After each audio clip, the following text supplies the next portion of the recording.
Hi welcome back to my channel. ఈరోజు కథ మూడు ముళ్ళ ప్రేమ బంధం 16వ భాగాన్ని వినేద్దాం. అప్పటి వరకు ఆలోచనలో ఉన్న మైథిలి తేరుకుని చిన్నగా నవ్వి అద్దంలో చూసుకుని హెయిర్ సర్చ్ చేసుకుంటున్న విక్రాంత్ని వెనక నుండి హక్ చేసుకుని అలాగే ఉండిపోయింది. విక్రాంత్కి అర్థమైంది మైథిలి దేని గురించో బాధపడుతుందని. తన చుట్టూ ఉన్న మైథిలి చేతుల్ని పట్టుకుని మైథిలిని తన ముందుకు తెచ్చుకుని ఆమె మొహాన్ని దోసుల్లోకి తీసుకుని ప్రేమగా తన కళ్ళలోకి చూస్తూ, ఏమైంది నా మైథిలమ్మకి అని లాలనగా అడగగానే మైథిలి తన మొహం విక్రాంతి గుండెల్లో దాచేసుకుని అతని చుట్టూ చేతులు బిగించింది. చాలాసేపటి మౌనం తర్వాత అలా విక్రాంతి గుండెల్లో మొహం దాచుకుని, తెలియట్లేదు విక్రాంతి గారు, నాకెప్పుడు ఇంత సంతోషం అలవాటు లేదు. ఇంతవరకు నా చుట్టూ ఇంతమంది నా గురించి ఆలోచించేవారు, ప్రేమగా చూసుకునేవారు, ఆప్యాయంగా పలకరించేవారు, నాకేమైనా అయితే బాధపడేవారు ఎవ్వరూ లేరు. ఒకవేళ మీరంతా నాకు దూరం అయిపోతారేమో అని ఎందుకో తెలియని భయంగా ఉంది. ముఖ్యంగా మీరు అంటూ విక్రాంత్ చుట్టూ ఉన్న చేతుల్ని ఇంకా గట్టిగా బిగించి, మీరు కానీ నాకు దూరం అయితే నేను బ్రతకలేను అని చెప్పింది. అలా మాట్లాడుతున్నప్పుడు తన గొంతు సన్నగా వణికింది. తనకి తెలియకుండానే వస్తున్న కన్నీళ్లతో విక్రాంత్ గుండెల దగ్గర షర్ట్ తడిపేసి కళ్ళు మూసుకొని అలానే ఉండిపోయింది మైథిలి కన్నీళ్లు తడిగా విక్రాంత్ గుండెను తాకగానే విక్రాంత్కి చాలా బాధగా అనిపించింది. వెంటనే మైథిలిని ఇంకా దగ్గరికి పొదుముకొని తన వెన్నెమురుతో కాసేపు అలానే ఉండిపోయాడు.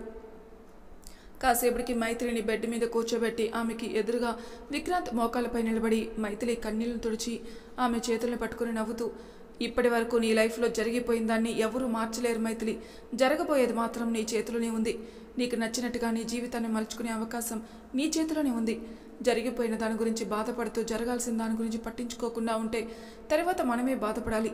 అందుకే చెప్తున్నాను, ఈ క్షణం నుంచి నువ్వు నీ ఫ్యూచర్ మీద మాత్రమే ఫోకస్ చేయి, మిగిలిన వాటి గురించి వదిలేయి అని మైథిలి కళ్ళల్లోకి సూటిగా చూస్తూ, నా వరకు నా మైథిలమ్మ అన్నిటిలో ముందులుండాలి, ఎందులోనూ తగ్గకూడదు. ఏ విషయంలోనూ ఎవరి సహాయం కోసం ఎదురు చూసే మామూలు ఆడపిల్లలా ఉండకూడదు. ఏ విషయంలోనైనా తనే చాకచక్యంగా వ్యవహరించి దాన్ని సాల్వ్ చేయగలగాలి. నాకు నువ్వు ఏదైనా చేయగలవనే పూర్తి నమ్మకం ఉంది.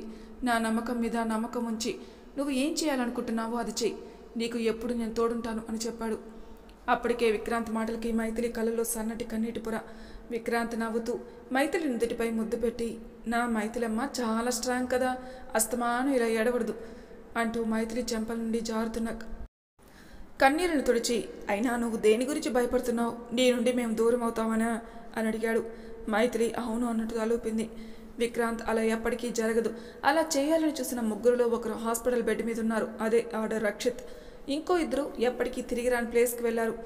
శ్రేయ తన తండ్రి. ఇక అలా జరగదు, నేను జరగనివ్వను, నన్ను నమ్ము అంటూ మైథిలి ఎదురుగానే కింద కూర్చుని ఆమె ఒడిలో తల పెట్టుకుని మైథిలి నడుం చుట్టూ చేతులు బిగించి మైథిలి చేతుల్ని అతని తల మీద పెట్టుకున్నాడు. విక్రాంత్ చెప్పింది వినింది, కానీ మైథిలికి ఇంకేం అడగాలని అనిపించలేదు. ప్రేమగా విక్రాంత్ చుట్టూ సవరిస్తూ ఉండగా విక్రాంత్ మైథిలి ఒక చేతిని తీసుకొని అతని చెంపపై పెట్టుకొని, మైథిలి, నీ మనసులో ఉన్న భయం ఏంటో నాకు తెలుసురా. నా చుట్టూ ఉన్న ఆస్తి అంతస్తులను చూసి భయపడి నువ్వు నా నుండి కొంచెం దూరంగా ఉన్నా నేను తట్టుకోలేను. ఎందుకంటే ఇది నేను కాదు, నా బాధ్యత. నేను వీటి నుండి దూరంగా పారిపోలేను, అలా అని నేను దూరం చేసుకోలేను. నా జీవితంలో నాకు నా బాధ్యత ఎంత ముఖ్యమో నువ్వు కూడా నాకు అంతే ముఖ్యం. ఎందుకంటే ఇంతవరకు నా లైఫ్లో మేఘా గురించి మాత్రమే ఆలోచించాను. నువ్వు నా లైఫ్లోకి వచ్చాకే నా గురించి ఆలోచించడం మొదలుపెట్టాను.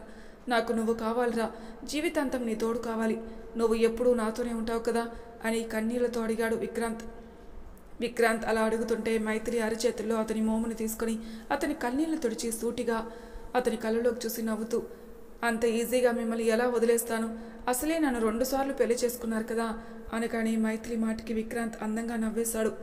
మైథిలి ఆ స్వచ్ఛమైన నవ్వుని మైమరపుగా అలా చూస్తూ ఉండిపోయింది. ఇంతలో లాస్య డోర్ నాక్ చేయడంతో ఇద్దరూ కలిసి బయటికి వెళ్లారు. అప్పటికే భోజనం చేయడానికి డైనింగ్ టేబుల్ దగ్గర అందరూ కూర్చున్నారు. ప్రియంవద గారు అందరికీ వడ్డిస్తూ ఉండగా, అత్తయ్య, మామయ్య ఎక్కడున్నారు, కనిపించట్లేదే అని అడిగాడు విక్రాంత్. ఆ ప్రశ్నకి ఆవిడ గుమ్మం వైపే చూస్తూ, మీరొచ్చే అరగంట ముందు వరకు మీకోసమే ఎదురు చూశారు. ఇంతలో పంచాయతీ నుంచి ఎవరో వచ్చి గుడి దగ్గర గోపాలం ఏదో గొడవ చేస్తున్నాడంటే వెళ్ళారా అన్నారు. ఆ మాటకి మైథిలికి తినిపిస్తున్న విక్రాంత్ అసహనంగా, అతను ఇంకా మారలేదా అత్తయ్య అని అడిగాడు.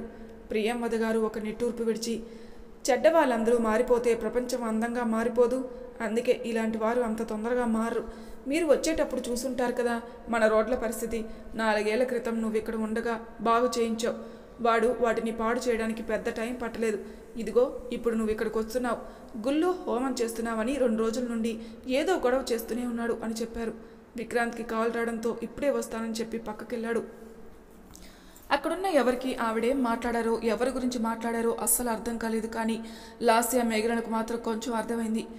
ఇంతలో ఎలా ఉన్నారా అంటూ వచ్చారు రాజశేఖర్ గారు. అదేనండి, ప్రియంవద గారి భర్త. మేఘన లాస్య ఆయన చూడగానే తినే వాళ్ళలా లేచి పరుగున వెళ్ళి ఆయన చుట్టేశారు. ఆయన కూడా ఆప్యాయంగా ఇద్దరిని దగ్గరికి తీసుకుని నుదుటిన ముద్దు పెట్టి మాట్లాడుతూ ఉన్నారు. ఇన్నేళ్ల తర్వాత తండ్రిని మళ్ళీ తన చిన్నతనంలో ఆయన ఎలా ఉండేవారో అలా చూడడంతో సంతోషంలో లాస్యకి కన్నీళ్లు నీళ్లు తిరిగాయి. ప్రియంవద గారు మారడంతో ఆయన కూడా మద్యం సేవించడం మానేసి మళ్ళీ ఎప్పటిలా మారిపోయారు. అందుకే లాస్య ఇలా ఎమోషనల్ అయింది. మైథిలికి రాజశేఖర్ గారిని చూడగానే ఎవరనేది తెలియలేదు. కానీ లాస్య ఆయన పోలికలతో ఉండడం వల్ల మైథిలికి అర్థం కావడానికి పెద్ద సమయం పట్టలేదు. వాళ్ళని ఆయనతో అలా చూస్తేనే అర్థమైంది రాజశేఖర్ గారితో వాళ్ళకున్న అనుబంధం ఏంటి అనేది. ఎందుకో తెలీదు, మైథిలికి ఆ క్షణంలో తన తండ్రి గుర్తొచ్చాడు. బాధతో మనసు విలువెల్లాడుతుంటే ఇందాక విక్రాంత్ తనతో చెప్పిన మాటలు గుర్తొచ్చి తనని తను తమాయించుకొని ఆనందంగా వాళ్ళని చూస్తూ ఉంది. ఇంతలో ప్రియంవద గారు, అరే ముందు భోజనాలు చేయండిరా రండి అనగానే ఇద్దరూ వచ్చి వాళ్ళ ప్లేసుల్లో కూర్చున్నారు. అప్పుడే విక్రాంత్ కూడా కాల్ మాట్లాడి వచ్చి రాజశేఖర్ గారిని హక్ చేసుకుని పలకరించాడు. ఆయన కూడా విక్రాంత్తో మాట్లాడుతూ అక్కడే ఉన్న సాత్విక్, అరవింద్, విరాట్లను కూడా పలకరిస్తూ ఆయన కళ్ళు మైథిలి కోసం వెతికాయి. ఆయన మైథిలిని చూడగానే ఆప్యాయంగా మైథిలిని దగ్గరికి తీసుకొని ప్రేమగా తన తల నిమిరి, ప్రియమద చెప్పినట్టు నువ్వు అచ్చం మా అంజలి, విక్రాంత్ తల్లిలానే ఉన్నావు తల్లి అన్నారు.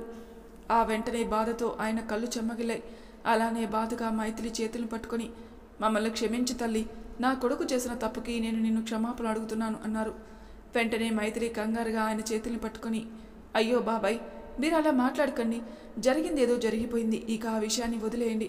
అవును, మీరు చెస్లో ఛాంపియన్ అని విక్రాంత్ గారు చెప్పారు, మరి నాకు నేర్పిస్తారా అని అడిగింది. మైథిలి మాటలకి, తెలివితేటలకి, తన నేర్పుకి రాజశేఖర్ గారు తనని ముచ్చటగా చూస్తూ, తప్పకుండా నేర్పిస్తాను తల్లి, సరే ముందు భోజనం చేయండి అనడంతో అందరూ కూర్చొని భోజనాలు కానిచ్చారు. తర్వాత కాసేపు హాల్లో కూర్చొని కబుర్లు చెప్పుకుంటూ ఉండగా మైథిలికి ఒక అనుమానం వచ్చింది. వెంటనే ఇల్లంతా పరికించి చూస్తూ ఉంది. కానీ తన అనుమానం తీరలేదు. అది ఎవరిని అడగాలో కూడా అర్థం కాలేదు. అలా ఆలోచిస్తూ ఉండగానే ప్రియంవద గారు, రేపు గుడికి వెళ్ళాలి, అందరూ తొందరగా నిద్రపోండి అనగానే అందరూ ఎవరి రూమ్కి వాళ్ళు వెళ్ళిపోయారు. మైథిలి మాత్రం తనకొచ్చిన అనుమానం తీరక దాని గురించి ఆలోచిస్తూనే ఉంది.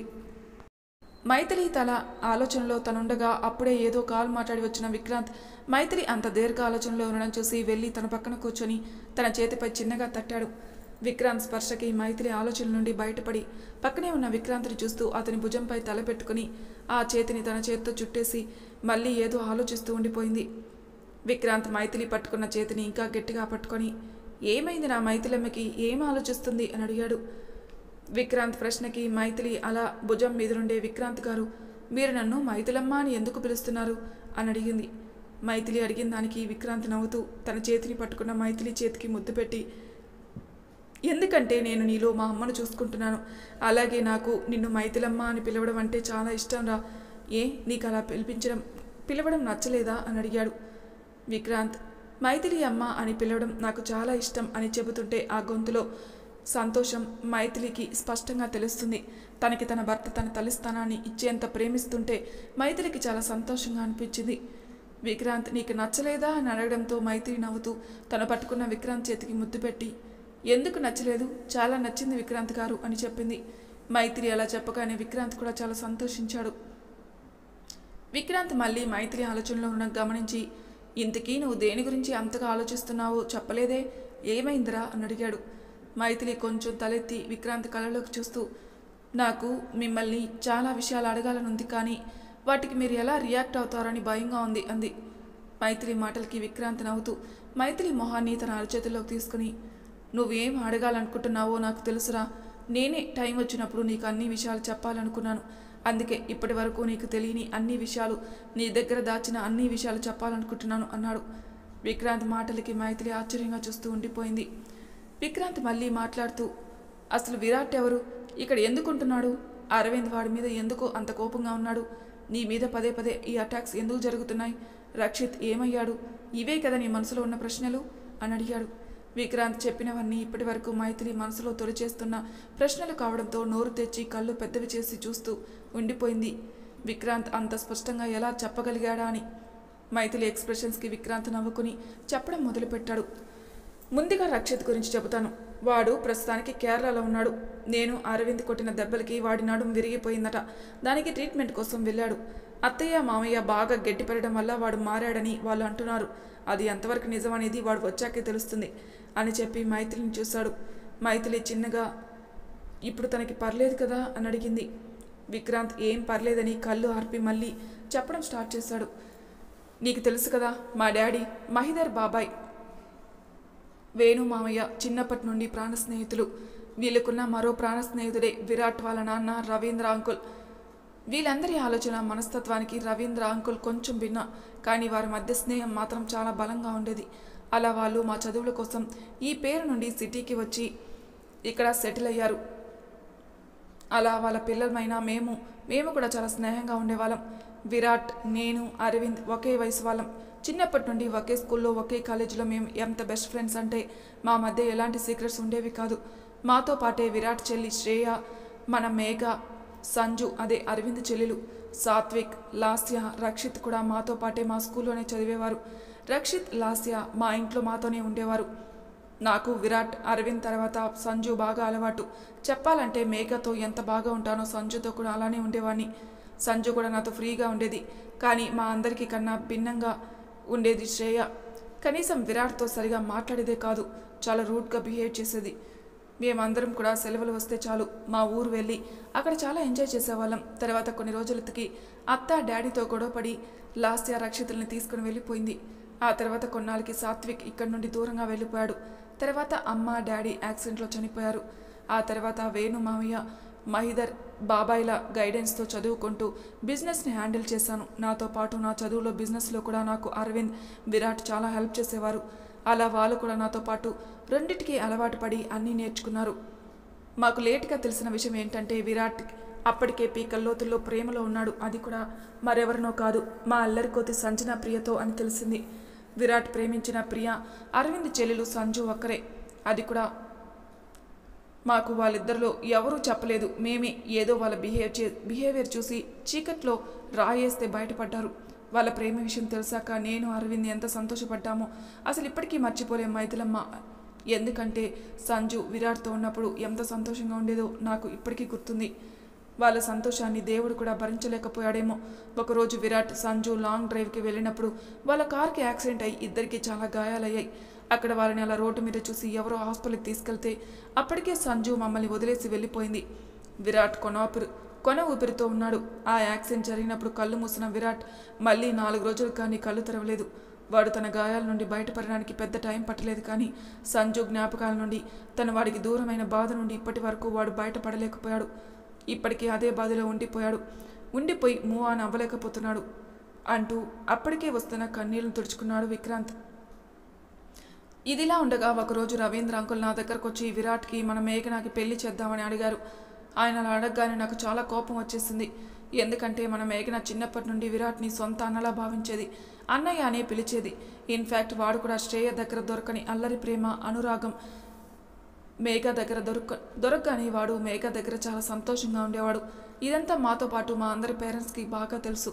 అలాంటిది వాళ్ళ బంధాన్ని అవమానిస్తూ అంకుల్ ఇలా వాళ్ళకి పెళ్ళి అనగానే నా కోపాన్ని నేను అస్సలు కంట్రోల్ చేసుకోలేకపోయాను. కానీ ఆయన ఏమీ అనలేకపోయాను. ఎందుకంటే ఆయన మా డాడీకి ప్రాణ స్నేహితుడు, నా బెస్ట్ ఫ్రెండ్కి తండ్రి. కానీ అంకుల్కి చాలా కూల్గా నచ్చజెప్పడానికి ట్రై చేశాను. కానీ అంకుల్ అసలు ఆ మాట వినలేదు. అప్పుడే మా దగ్గరకు వచ్చి మా మాటలు విన్న విరాట్ మొదటిసారి అంకుల్ మాటలకి ఎదురు తిరిగి ఆయన చాలా కోప్పడ్డాడు. ఆ మాటలోని ఇద్దరి మధ్య గొడవ పెద్దదై విరాట్ ఇంట్లో నుండి ఎవరికి చెప్పకుండా అందరికీ దూరంగా వెళ్ళిపోయాడు. వాడి కోసం నేను చాలా వెతికించాను, అయినా ప్రయోజనం లేకుండా పోయింది. అప్పటికే సంజు దూరం అవడం వల్ల డిప్రెషన్లో ఉన్న అరవింద్కి విషయం తెలిసి వాడు అలా వెళ్ళిపోవడమే అరవింద్కి అస్సలు నచ్చలేదు. అందుకే వాడి ఇన్నాళ్ళకి తిరిగి వచ్చిన అరవింద్ వాడితో మాట్లాడడం లేదు. పైగా విరాట్ యాక్సిడెంట్ తర్వాత స్లోలోకి రాగానే అరవింద్తో సంజు నా వల్లే అందరికీ దూరం అయిపోయింది, దాన్ని కాపాడలేకపోయానని చాలా గిల్టీగా ఫీల్ అయ్యేవాడు. అరవింద్కి విరాట్ తనని అలా నిందించుకోవడం నచ్చక వాడిని కొట్టి అప్పటి నుండి వాడితో మాట్లాడడం తగ్గించేశాడు. దానికి తోడు వాడు ఇలా ఎవరికి చెప్పకుండా వెళ్ళిపోవడం, ఇంకా వీళ్ళ మధ్య ఇలా దూరం పెరిగిపోయింది. తర్వాత కొన్నాళ్ళకి విరాట్ తిరిగి ఇంటికొచ్చాడు. కానీ రవీంద్ర అంకుల్ అలా మేఘనాకి వాడికి పెళ్లి గురించి మాట్లాడడం వల్ల గిల్టీగా అనిపించి మా అందరికీ దూరంగానే ఉండేవాడు. తర్వాత నేనే వాడిని కాంటాక్ట్ చేసి కాల్స్ మెసేజెస్ చేస్తూ ఉండేవాడిని. వాడు నాతో టచ్లో ఉన్నట్టు ఎవరితోనో చెప్పొద్దని నా దగ్గర మాట తీసుకున్నాడు. ఎన్నాలని అడిగితే ఒక వెర్రి నవ్వు నవ్వి ఊరుకున్నాడు. ఇక నేను కూడా వాడిని ఏమీ అనలేకపోయాను. వాడు మళ్ళీ నాకు దగ్గరయ్యాక తెలిసిన విషయం ఏంటంటే మేఘ అరవింద్ని ప్రేమిస్తున్నట్టు వాడికి ముందే తెలుసట. అది కూడా మేఘని వాడికి చెప్పిందట. వాడు అంకుల్ నాతో పెళ్లి గురించి మాట్లాడుతున్నప్పుడు ఆ విషయం చెప్పడానికే వచ్చాడట. కానీ ఆ రోజు జరిగిన గొడవ వల్ల అందరికీ దూరం అయిపోయాడు. ఇవే మైథిలమ్మ నేను నీ దగ్గర దాచిన చెప్పకుండా ఉంచిన విషయాలు. అలాగే సంజు సూసైడ్ చేసుకుందని ఎందుకు చెప్పానంటే నీకు ఈ విషయాలన్నీ తర్వాత చెప్దామని ఊరుకున్నాను. అందుకే ఆ రోజు అలా చెప్పాను. ఐఎమ్ సారీ రా అన్నాడు. అప్పటికే విక్రాంత్ చెప్పిందంతా వింటూ మైథిలి కన్నీళ్లు పెట్టుకుంటూ ఉంది. విక్రాంత్ మైథిలి చెంపల మీద జారుతున్న కన్నీళ్లు తుడిచి ఏడవకురా, కొద్ది రోజులకి అంతా సెట్ అవుతుంది అన్నాడు. మైథిలి వెంటనే ఆనందంగా నేను ఒకటి అడుగుతాను, నిజం చెప్తారా అని అడిగింది. ఆ మాటకి విక్రాంత్ తన కళ్ళు తుడుచుకొని నవ్వుతూ నా మైథిలం అడిగితే నేను ఎందుకు నిజం చెప్పనురా అన్నాడు. మైథిలి సూటిగా విక్రాంత్ కళ్ళలోకి చూస్తూ మీరు నా దగ్గర చెప్పకుండా దాచిన ఇంకా నిజాన్ని చెప్పండి విక్రాంత్ గారు అని అడిగింది. అసలు మైథిలి అలా అడుగుతుందని ఊహించిన విక్రాంత్ షాక్ అయి మొహం పక్కకు తిప్పేసుకున్నాడు. విక్రాంత్ అలా చేయగానే మైథిలి విక్రాంత్ మొహాన్ని తన వైపుకు తిప్పుకొని అతని చెంపలు పట్టుకొని ఇంకా ఎన్నాళ్ళని మీ మనసులో ఉన్న భారాన్ని ఒంటరిగా మోస్తారు, ప్లీజ్ విక్రాంత్ గారు చెప్పండి అనగానే విక్రాంత్ చిన్నపిల్లల్లో ఏడుస్తూ మైథిలిని గట్టిగా హాక్ చేసుకున్నాడు. చాలాసేపు అలానే ఉండిపోయాడు. మైథిలి కూడా విక్రాంత్ని అలాగే ఏడవనిచ్చింది. ఎందుకంటే మైథిలికి విక్రాంత్ కోగిల్లోనే తెలుస్తుంది తను ఇన్ని రోజులు ఎంత బాధను ఒంటరిగా అనుభవించాడో అని. కాసేపటికి విక్రాంత్ రిలాక్స్ అయి మైథిలి చేతుల్ని పట్టుకుని తన కళ్ళలోకి చూస్తూ మైథిలమ్మ అందరూ అనుకున్నట్టు సంజు చనిపోలేదురా, బ్రతికే ఉంది అనగానే మైథిలి ఒక్కసారిగా షాక్ అయి కళ్ళు పెద్దవి చేసి చూస్తూ ఉంది. విక్రాంత్ మైథిలిని చూస్తూ అవునరా, సంజు ఇప్పటికీ చావుతో పోరాడుతూ కోమాలో ఉంది. యాక్సిడెంట్ జరిగిన రోజు ముందు నేను హాస్పిటల్లోకి వెళ్ళాను. అప్పటికి సంజు కొనవపిరులతో ఉంది. డాక్టర్ చెక్ చేసి బ్రతికే ఛాన్స్ లేదు, ఒకవేళ బ్రతికిన జీవితాంతో కోమాలో ఉంటుందని చెప్పారు. అప్పుడేం చేయాలని ఆలోచిస్తున్న నాకు మహిదర్ బాబాయ్ కాల్ చేసి విరాట్ వాళ్ళకి జరిగింది యాక్సిడెంట్ కాదు, ప్రీ ప్లాన్ మర్డర్ అని చెప్పారు. ఇక అప్పుడే డిసైడ్ అయ్యాను సంజు బ్రతుకున్నట్టు ఎవరికి తెలియకూడదని. వెంటనే హాస్పిటల్లో సెక్యూరిటీ అరేంజ్ చేశాను. తర్వాత డాక్టర్ వచ్చి సంజు కోమాలో ఉందని చెప్పగానే సంజు చనిపోయినట్టు క్రియేట్ చేసి తను ఎవరికీ తెలియకుండా మన గెస్ట్ హౌస్కి షిఫ్ట్ చేసి అక్కడే ట్రీట్మెంట్ చేయిస్తున్నాను. కానీ ప్రపంచానికి సంజు చనిపోయినట్టు క్రియేట్ చేశాను. ఎందుకంటే సంజు ప్రాణానికి ప్రమాదం ఉందని నాకు బాగా అర్థమైంది. కానీ సంజు ఎలాంటి ట్రీట్మెంట్కి రియాక్ట్ అయ్యేది కాదు. అసలు తను బ్రతుకుతుందని గ్యారంటీ లేదని డాక్టర్ తేల్చి చెప్పేశారు. అలాంటప్పుడు సంజు బ్రతికే ఉందని చెప్పి విరాట్ అరవిందులను ఆశ కలిగించి తర్వాత వాళ్ళని బాధ పెట్టడం ఇష్టం లేక ఆ విషయం వాళ్ళ దగ్గర కూడా దాచాను. వాళ్ళు నా ముందే సంజు కోసం బాధపడుతుంటే వాళ్ళని అలా చూసి తట్టుకోలేకపోయేవాడిని. రోజు నా మనసులో ఒక పెద్ద యుద్ధమే జరిగేది. కానీ సంజు బ్రతికే ఉందని ఎవరికీ చెప్పలేని పరిస్థితి నాది అని జీరబోయిన గొంతుతో కన్నీళ్లు పెట్టుకుంటూ బాధపడ్డాడు. విక్రాంత్ చెప్పిందంత విన్న మైథిలి తన భర్త ఇన్ని రోజులు ఒంటరిగా ఎంత మానసిక క్షోభ అనుభవించాడో అర్థమవుతుంటే ఆ బాధ తనకి వర్ణనాతీతంగా ఉంది. వెంటనే విక్రాంత్ని గట్టిగా హాక్ చేసుకుని అతను వెన్నునిమురుతూ కాసేపు అలానే ఉండిపోయింది. విక్రాంత్ కూడా మైథిలి కోగిల్లో స్వాంతన దొరకగానే ఇన్నాళ్లకు తన మనసుకు ప్రశాంతంగా అనిపించింది. అలానే మౌనంగా ఉండిపోయాడు. కాసేపటికి తేరుకుని మైథిలి నుండి దూరం జరిగి బయటికి చూస్తూ సంజు విరాట్లకి యాక్సిడెంట్ జరిగేలా ప్లాన్ చేసింది ఎవరో కాదురా, విరాట్ వాళ్ళ నాన్న రవీంద్ర అంకుల్ అని చెప్పాడు. అలా చెప్తున్నప్పుడు విక్రాంత్ మాట ఎంత బాధగా వస్తుందో మైథిలికి అర్థమైంది. కానీ సొంత తండ్రే విరాట్ని చంపాలనుకోవడం ఏంటని మైథిలికి అర్థం కాలేదు. మైథిలి విక్రాంత్ చేతి మీద చెయ్యేసి అసలు ఏం జరిగిందండి అని అడిగింది. విక్రాంత్ తన చేతిని పట్టుకున్న మైథిలి చేతిని ఇంకా గట్టిగా పట్టుకొని విరాట్ సంజు ప్రేమించుకున్నారని అంకుల్కి తెలిసి విరాట్ని సంజుని మర్చిపోమని చెప్పారట. కానీ వాడు ఆయనకి ఏం సమాధానం చెప్పకుండా ఊరుకుని వాడి ప్రేమలో వాడు ఉండేవాడు. అంకుల్ అది చూసి తట్టుకోలేక వాళ్ళకి యాక్సిడెంట్ జరిగేలా ప్లాన్ చేశారు. అలా యాక్సిడెంట్లో సంజు చనిపోయిందని అందరితో పాటు ఆయన కూడా నమ్మి ఆస్తి కోసం విరాట్ మేఘలకు పెళ్లి జరిపించాలనుకున్నారు. కానీ నేను విరాట్ ఒప్పుకోవడంతో ఆయనకి చాలా కోపం వచ్చింది. ఆ కోపంలో విరాట్ ఇల్లు వదిలి వెళ్ళిపోయినా పట్టించుకోలేదు. తర్వాత వాడు ఇంటికి తిరిగి వచ్చినా పట్టించుకునేవారే కాదు. కానీ నేను విరాట్కి అంకుల్ ఇదంతా చేశారని చెప్పలేకపోయాను. ఎందుకంటే వాడికి అంకుల్ అంటే చాలా ఇష్టం.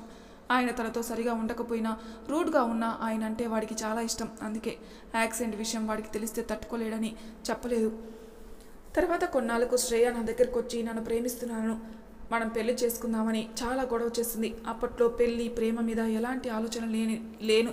నేను నా జీవితంలో ప్రేమ పెళ్లికి చోటు లేదని చెప్పి తనని బాగా దూరం పెట్టేశాను. ఆ తర్వాత ఊహించని విధంగా దేవుడు నేను నా లైఫ్లోకి పంపాడు. అప్పుడు ఏదో బిజినెస్ పని మీద శ్రేయ ఫారిన్ వెళ్ళింది. తర్వాత మన పెళ్లి విషయం తెలిసి గొడవ చేయడం ఇదంతా నీకు తెలుసు కదా. నాకు శ్రేయ బిహేవియర్ మీద నమ్మకం లేక నీకు తెలియకుండా నీ వెనక సెక్యూరిటీ పెట్టాను. తర్వాత మన పెళ్లి విషయం రవీంద్ర అంకుల్కి కూడా తెలిసింది. నాకు అప్పటికే శ్రేయ నీకు రక్షిత్ ద్వారా డ్రగ్స్ ఇంజెక్ట్ చేయించిందని విరాట్ ద్వారా తెలిసి అంకుల్ అక్రమంగా సంపాదించిన ఆస్తుల గురించి డీటెయిల్స్ అన్నీ విరాట్ ద్వారానే తెలుసుకుని వాటిని తెలివిగా మహిదర్ బాబాయ్కి అప్పగించాను. అప్పటికే అంకుల్తో అభిప్రాయ భేదాలు వచ్చి మహిదర్ బాబాయ్ వేణు మామయ్య మాట్లాడడం మానేశారు. ఇదంతా అంకుల్కి తెలిసి తన కూతురికి నాకు పెళ్లి అవ్వకుండా నువ్వే అడ్డు ఉన్నావు అని నిన్ను చంపడానికి ఆ రోజు గుళ్ళో అటాక్ ప్లాన్ చేశారు. ఇక ఆ తర్వాత నాకు సహనం నహించి అంకుల్ గురించి అన్ని డీటెయిల్స్ పోలీస్ వాళ్ళకి, ఇన్కమ్ ట్యాక్స్ డిపార్ట్మెంట్, సిబిఐ వాళ్ళకి పంపించాను. నువ్వు హాస్పిటల్లో ఉండగానే అంకుల్ వాళ్ళని అరెస్ట్ చేసి తీసుకెళ్ళిపోయారు. ఇక నేను విరాట్ని ఒంటరిగా వదలాలి అనుకోలేదు. అందుకే వాడిని నాతో పాటు తీసుకొచ్చేసాను. కానీ వాడు ఇప్పటికే మానసికంగా చాలా నలిగిపోయాడు. అటు తండ్రి చెల్లి విషయంలో ఇటు సంజు వాడిని వదిలి వెళ్ళిపోయిందని బాధలో నరకం అనుభవిస్తున్నాడు. అలాంటి వాడిని ఒంటరిగా వదలడం మంచిది కాదని నాతో తీసుకొచ్చాను. కానీ ఇవేమీ తెలియని అరవింద్ వాడిని అలా అవాయిడ్ చేస్తుంటే వాడు తట్టుకోలేకపోతున్నాడురా అంటూ చెప్పాడు. విక్రాంత్ బాధ, తను ఇన్ని రోజులు ఒంటరిగా శత్రువులతో చేసిన యుద్ధం, ఇలా అన్ని విషయాలు తెలియగానే తన దృష్టిలో విక్రాంత్ మీదున్న గౌరవం ఇంకా పెరిగిపోయింది. ఇన్ని రోజులు మనసులో గూడు కట్టుకుపోయిన బాధంతా మైత్రితో షేర్ చేసుకోగానే మనసు నుండి ఏదో పెద్ద భారాన్ని తీసేసినట్టు అనిపించింది విక్రాంత్కి. మైత్రి విక్రాంత్ని తన ఒడిలో పడుకోబెట్టుకుని తన నుదుటి మీద ముద్దు పెట్టి తన తల నిమురుతూ జోకొడుతూ ఉంటే చాలా రోజులకి మనసంతా ప్రశాంతంగా ఉండడంతో విక్రాంత్ మైత్రి నడుం చుట్టూ చేతిని చుట్టేసి అమ్మ ఒడిలో నిద్రపోతున్న చంటి పిల్లాడిలా మత్తుగా నిద్రపోయాడు. ఉదయాన్నే వెచ్చటి సూర్యకిరణాలు విక్రాంత్ నిద్రను డిస్టర్బ్ చేయడంతో మత్తుగా కళ్ళు తెరిచాడు. తను మైత్రి ఒడిలో ఉండడం గమనించి మైత్రి అలా కూర్చొని నిద్రపోవడం చూశాడు. మైత్రి ఒక చెయ్యి తన తలపై, మరో చెయ్యి తన గుండెలపై ఉండడంతో ఆ చేతిని తను తీసుకుని అరిచేతిలో ప్రేమగా ముద్దు పెట్టి మైత్రిని చూస్తూ, నిజంగా నువ్వు మా అమ్మవేరా అనుకుని పైకి లేచి మైత్రిని నెమ్మదిగా బెడ్ మీద పడుకోబెడుతుంటే మైత్రి గాయం కదిలి నొప్పి పుట్టి అమ్మా అనరిచింది. వెంటనే విక్రాంత్ కంగారుగా ఏమైందిరా అంటూ మైత్రి టాప్ కొంచెం పక్కకు జరిపి గాయాన్ని చూశాడు. అక్కడ గాయం రేగి కొంచెం బ్లడ్ వస్తూ ఉండడం చూడగానే ప్రాణం పోయినంత పనైంది విక్రాంత్కి. అలా బ్లడ్ వస్తుంటే మైత్రి చిన్నగా అమ్మా అని అరవడం ఏంటి అనుకుంటూ బాధగా తన వైపు చూసిన విక్రాంత్కి అప్పటికే ఆ నొప్పికి మైత్రి కళ్ళలో నీళ్లు చూసి ఒక్కసారిగా మనసు మెలిపెట్టినట్టయింది. మైత్రి కళ్ళల్లో నీళ్లు చూసిన విక్రాంత్కి కన్నీళ్ళు వచ్చేసాయి. వెంటనే మైత్రిని నెమ్మదిగా బెడ్ మీద పడుకోబెట్టి వాళ్ళ లగేజ్లో ఉన్న ఫస్ట్ ఎయిడ్ కిట్ని తీసి మైత్రి గాయాన్ని క్లీన్ చేసి బ్యాండేజ్ వేశాడు. కాసేపటికి నొప్పి కొంచెం తగ్గడంతో పక్కనే ఉన్న విక్రాంత్ వైపు చూసింది మైత్రి. అప్పటికే కన్నీళ్లతో తననే చూస్తూ ఉన్నాడు విక్రాంత్. మైత్రి నెమ్మదిగా పైకి లేస్తుంటే విక్రాంత్ హెల్ప్ చేసి కూర్చోబెట్టాడు. మైథిలి విక్రాంత్ చేయి పట్టుకుని తన పక్కనే కూర్చోబెట్టుకుని, ఎందుకు అలా ఉన్నారు, నాకేం కాలేదు, నేను బాగానే ఉన్నాను అని చెప్పింది. విక్రాంత్ గిల్టీగా ఫీల్ అవుతూ, నా వల్లే కదా నీకు ఇలా జరిగిందిరా, రాత్రి ఎమోషనల్ అయ్యి నీ ఒళ్ళో పడుకోకుండా ఉండుంటే ఇలా నీకు అయ్యేదే కాదు, నువ్వు రాత్రంతా ఇలా కూర్చొని నిద్రపోయేదానివే కాదు అన్నాడు. విక్రాంత్ అలా గిల్ట్ ఫీల్ అవడం వల్ల మైథిలికి అస్సలు నచ్చలేదు. మైథిలి విక్రాంత్ కళ్ళు తుడిచి అతని మొహాన్ని అరచేతుల్లోకి తీసుకుని అతని కళ్ళపై ముద్దు పెట్టి, ఈ కళ్ళెప్పుడు గంభీరంగా వేటాడే సింహంలానే ఉండాలి, ఎట్టి పరిస్థితుల్లోనూ ఎవరి ముందు ఈ రెప్పలు వాలిపోకూడదు, మీ ఎదురుగా ఎవరన్నా సరే అని చెప్పింది. మైథిలి మాటలకి ప్రేమకి విక్రాంత్ తన ప్రేమగా చూస్తూ తనని గట్టిగా గుండెలిగా హత్తుకుని కాసేపు అలానే ఉండిపోయాడు. ఇందులో ప్రియంవద గారు డోర్ నాక్ చేయడంతో ఇద్దరు దూరం జరిగారు. విక్రాంత్ వెళ్ళి డోర్ ఓపెన్ చేశాడు. ఆవిడ లోపలికి వచ్చి మైథిలికి విక్రాంత్కి పట్టుబట్టలిచ్చి తొందరగా రెడీ అవ్వమని చెప్పి వెళ్ళిపోయారు. కాసేపటికి ఇద్దరు రెడీ అయి బయటకు వచ్చారు. అందరూ రెడీ అయి ఉండడంతో అందరూ కలిసి గుడికి బయలుదేరారు. గుడికి వెళ్ళగానే విక్రాంత్, విరాట్, అరవింద్, మేఘన, లాస్య, సాత్వికులకు చిన్నప్పుడు వాళ్ళందరూ కలిసి చేసిన అల్లరి గుర్తుకొచ్చి ఒకరినొకరు చూసుకుని నవ్వుకున్నారు. మైథిలికైతే ఆ గుడి చాలా నచ్చింది. గుడిలో అడుగు పెట్టగానే మనసంతా ఏదో తెలియని ప్రశాంతత చోటు చేసుకుంది. తర్వాత అందరూ ప్రదక్షిణాలు చేసి గుడిలోకి వెళ్లారు.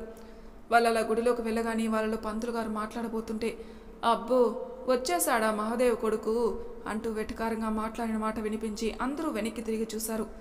మరి తర్వాయి భాగంలో ఏం జరుగుతుందో నెక్స్ట్ ఎపిసోడ్లో తెలుసుకుందాం. అంతవరకు నా ఛానల్ సబ్స్క్రైబ్ చేయని వాళ్ళు ప్లీజ్ సబ్స్క్రైబ్ చేసుకోండి. Thank you for listening.